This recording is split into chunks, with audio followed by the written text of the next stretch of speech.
festival trip, and I thought, that's Fanny Pack. But no, there's a whole world of packs, of different types of packs for different. There's tactical packs. There's lumbar packs. There are I forget what the ones are called. Like there's one that goes in the front, like it's not a fanny pack, but it's like a wraparound thing. I forget what that's called. So like there's all kinds of them. Wow. You ready? Yeah. Okay. Oh, I forgot I have to talk, don't I? Hi, guys. Welcome to, I don't even remember what we called it, our Mayday open mic. And I'm going to start us off with a song that I kind of figured out from one of my favorite movies, Practical Magic. It was composed by Alan Silvestri, and it's called The Legend.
You can hold it really, really close so you can see that because the whatever setting I have the lens on. Hey, everybody, it's Sunfrog. Hey, so yesterday on my radio show, Teacher on the Radio, I had Casey Neal, and that's available at SoundCloud, Teacher on the Radio, or www.teacherontheradio.com because you really want to listen to that so much. It's so wonderful. But he sang the song on a record that came out in the late 90s, and I'm just going to get us started by reading the lyrics because it symbolizes to me everything that this holiday is about. And then I've got a new original poem that I wrote just for today that I'll read. On the second round, we've got two other poets here. So we've got three poets and a banjo player walked into a urban wilderness in Cookeville, Tennessee. Yes, area code 931, represent. Gone are the rains of April, gone the cruel cold. Old man winter has departed, stories have been told. It's another Mayday, come again. Goodbye to the rains of April. Another Mayday, come again, and we dance around the maypole. And imagine we had a maypole here, and we're all dancing around the maypole. I know some people somewhere this afternoon are definitely dancing around a maypole, not far from here. Welcome in the wondrous spring and the oncoming summer. The festival of Beltane, the nectar of the lovers. It's the holiday of pagans and the holiday of labor. Merry meet at the mountainside and praise the Creator, praise the Creator. Mayday, Mayday at last. Mayday, Mayday, hearken the future, remember the past. Mayday, Mayday, Mayday at last. Hearken the future, remember the past. So past the jug of wine, or grape juice, or pass the honey mead, or sparkling water. Pass the pipe around again, petals snow from the cherry trees. As we consecrate this season with our own sweet copulation, the joy we share together here will smash the state of the nation. Mayday, Mayday at last, hearken the future, remember the past. And we remember Sacco and Vanzetti, we remember Haymarket. There's meat enough for the bonfire, and now we've got to spark it. Now we've got to spark it. Mayday, Mayday at last. Hearken the future. Remember the past. Lyrics by Casey Neal. Go look that song up. I believe it's on your various streaming services, and that's CASEYNEILL. Casey Neal. Mayday, Mayday at last. So lyrics by him, read by Sunfrog today on Mayday Beltane 2022. And Michael's going to go next.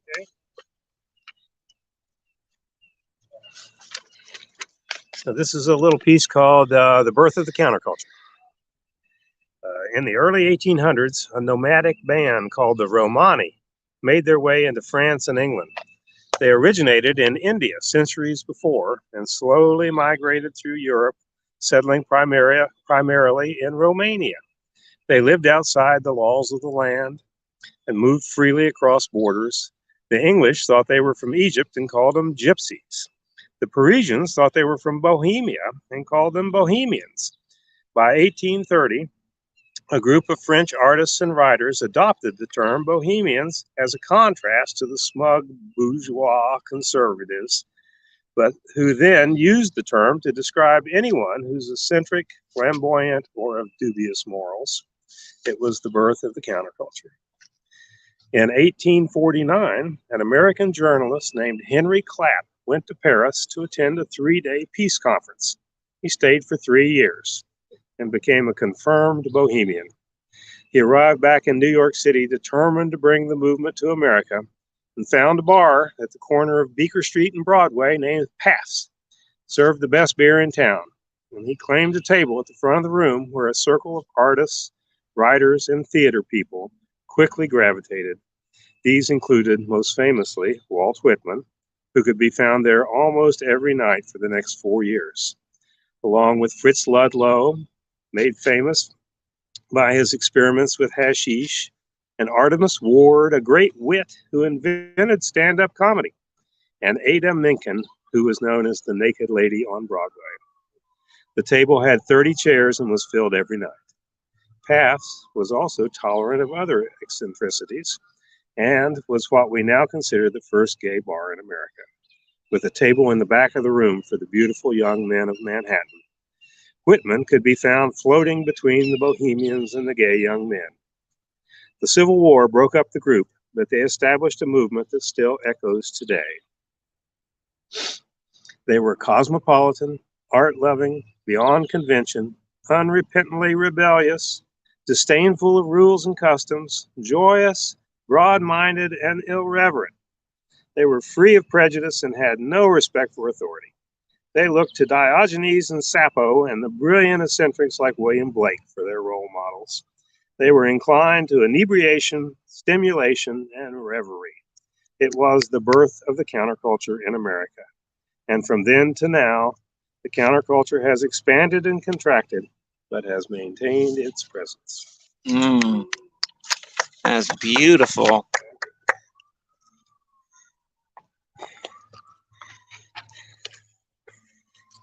I'm going to read a poem about a poem. This is one of my later attempts at writing poetry for the page. I do spoken word, and so it's always been difficult for me to write for the page. And so here I am speaking it. But it's I don't even remember what type of poem this was. I think it's a canzonet. I don't know, like classical poetry styles. So, but I remember having to. I read a lot, and I was. I thought, you know what, I really want to write something structured, and so this is what came out. It's a poem about a poem, though. Where do abandoned words go in the end? Unwritten songs and journal pages burned. Forgotten poems for whom no page met pen. Unspoken sorrow, forgiveness not heard. What words beneath the canopy of life lay lost, now swept in golden autumn leaves? The same have been the subject of such strife and longing for defined and finally free. Through cold nights, lonely do they lie awake, their daily labor, plain futility. And in the final cosmic cold, forsake what hope remains for some utility. Oh, there I go again, all in my feels. I wrote a poem and lost it. No big deal. You want to do another one? Sure. That's a short one. I'll do another short one, I think. Yeah, here's one I think is appropriate for a Mayday in 2022.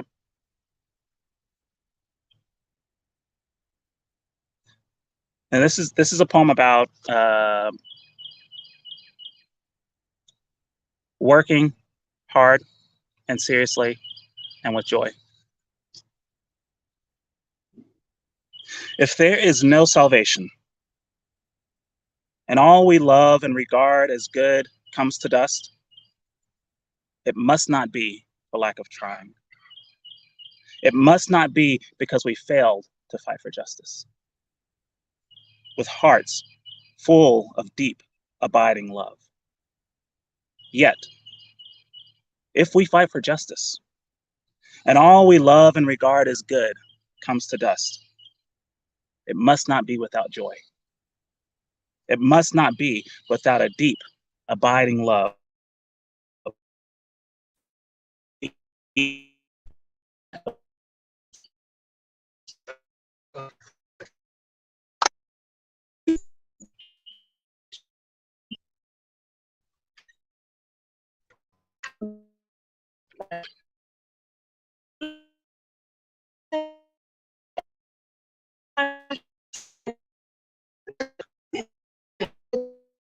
It's relevant. If I can find it, I don't know how I have these. Oh, here's my duets. Okay. Dolly Parton. Here we go. Okay. I'll do one of my standards next. Thank you. I guess I have standards now.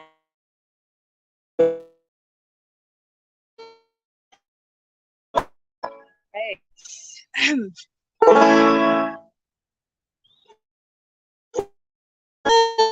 You the hardwood.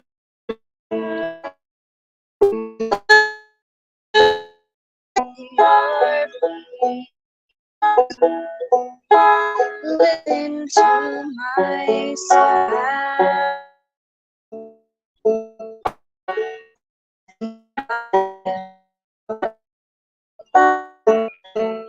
Would you throw me on the log pile? Would you toss me to the sea someday? Listen to my leaves flutter. Hear my heart break.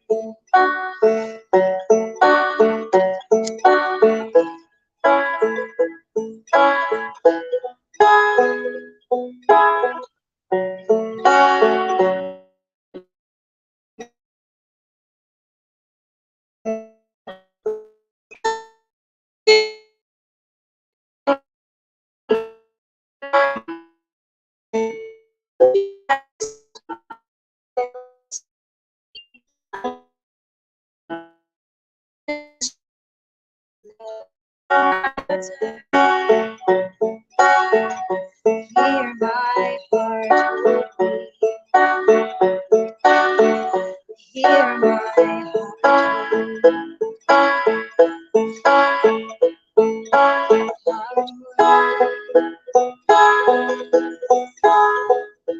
hear my heart.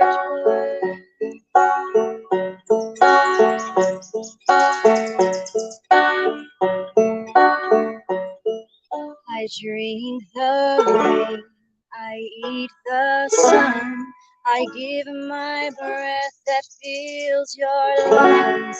I hear the roaring engines drum, but I cannot run. Would you hew me to the heartwood cutter? Would you lay me low beneath your feet? Listen to my sad mutter. Hear my heart. Hear my heart. Heart. Hear my my heart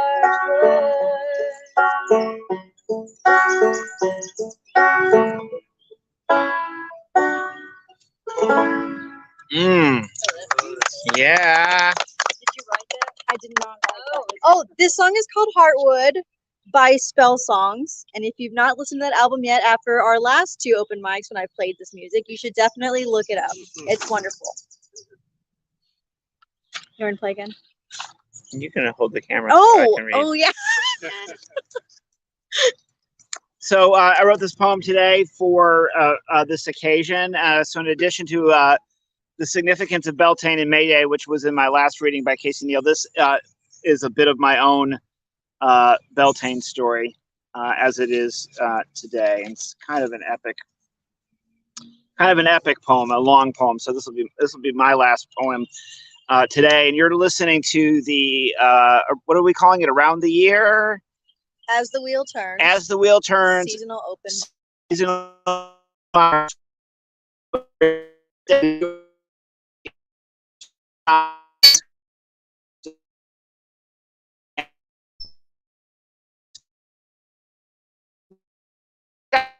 Take advantage of our sponsor, which is the Tiny Cloak, and it's open, I think, Tuesday through Saturday on the square, off the square on Reagan Street, the back of the Square building there on Reagan Street. Go visit the Tiny Cloak. They have books and gifts and other really wonderful things. And one of these days we'll get their fine proprietor to come and join us for one of these open mic. But go and support the Tiny Cloak, our sponsor. And this is my Beltane 2022 poem.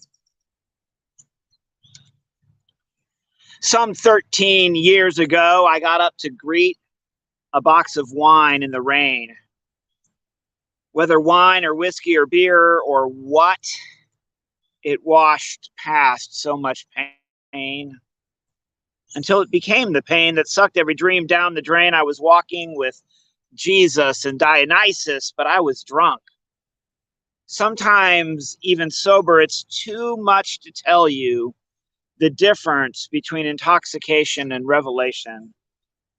So let me just step off to the side to sniff these flowers, to chase these butterflies, make this shortcake with fake butter. Difficult days on a spiritual path with no clear beginning. Everything a tangle of brambles, of broken branches, muddy shoes, slippery logs. It's impossible to see through the Sunday soup of morning fog. What do you mean? James, what do you mean when you say, do you believe all that stuff? As though the whisper of dandelion puffballs could talk. As if tadpoles could sing from the insides of your intestines, or if a unicorn did shit a rainbow on your boss's desk. Why do you talk about beliefs? It's all metaphors or archetypes or simply stories. Why do you hate between reality and fantasy, as if that liminal space was for arguments, but not dances? Can't we just bust out singing that Dar Williams' song about the Christians and the pagans gathered around the table? Add a Buddhist or a Taoist only if you are able. Say the divine is feminine or masculine or both or neither. Pray to gods or goddesses or great spaghetti monsters. Invoke the powers of north, south, east, and west. Just be yourself. You don't even have to try to be your best. Grace is a broken promise. The Holy Covenant is a broken beer bottle with a tube of glitter strewn across dancing on garbage.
Encourage us, enliven us. May it be so this day until we meet again.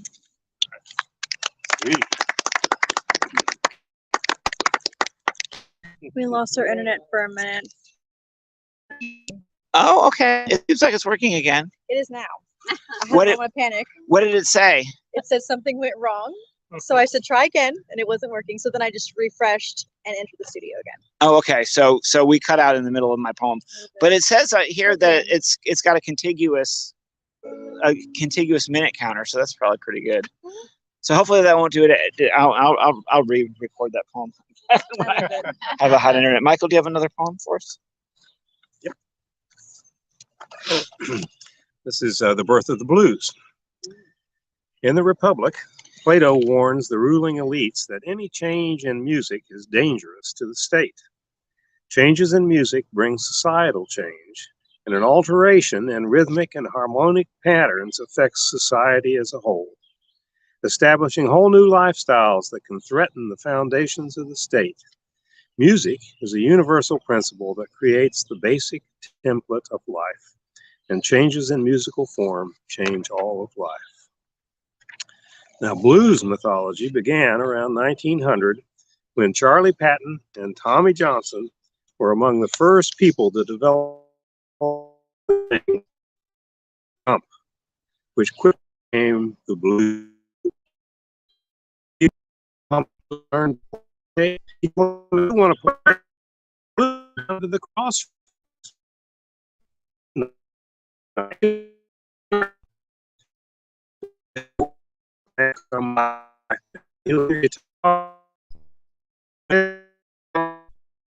Back, you can play blues.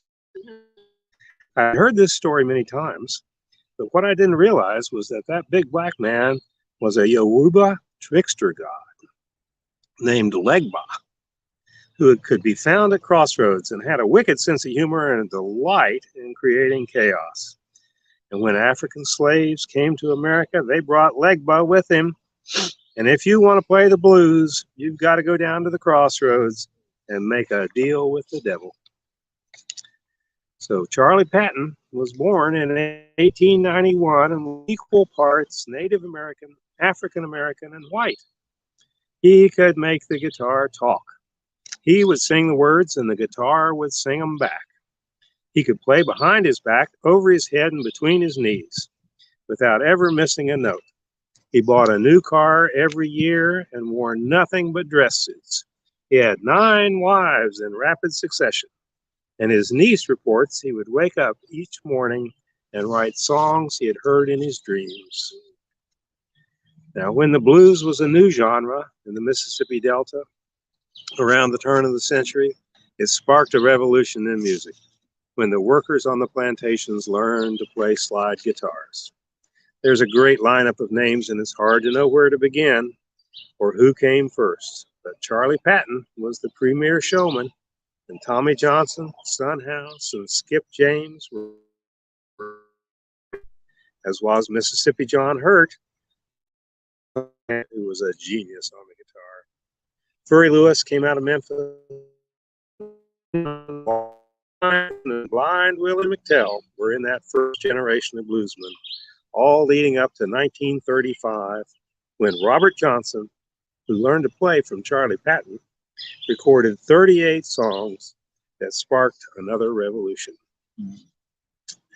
Now, in the 1940s, there was a great migration of African Americans from the South, north to Chicago and Detroit, to get away from the racial oppression so prevalent in the South.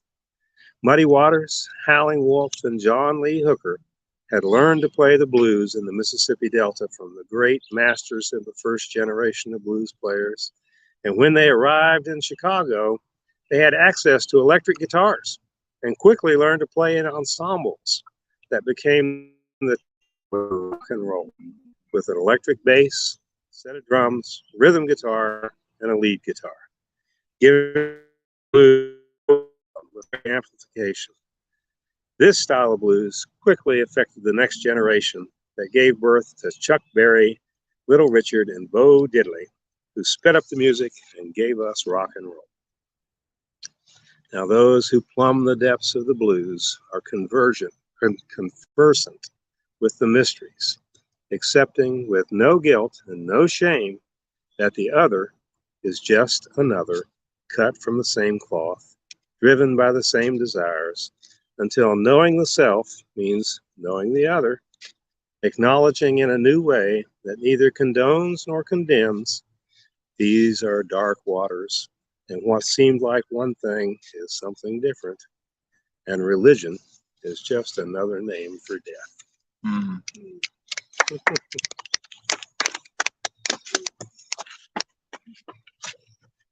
Yeah, I was gonna do one.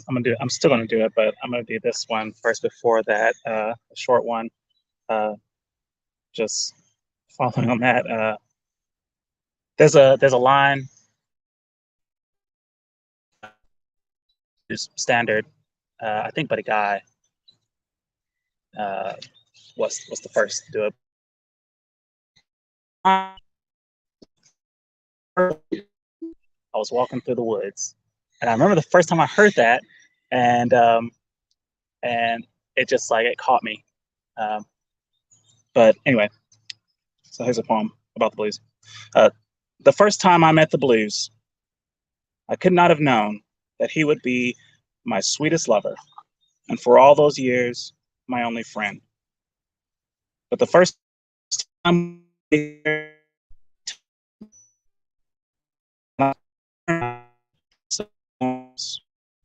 got a feeling in my bones that we can never be apart, or I just might lay down and die. All right. All right, I gotta stand up for this one.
Heavy.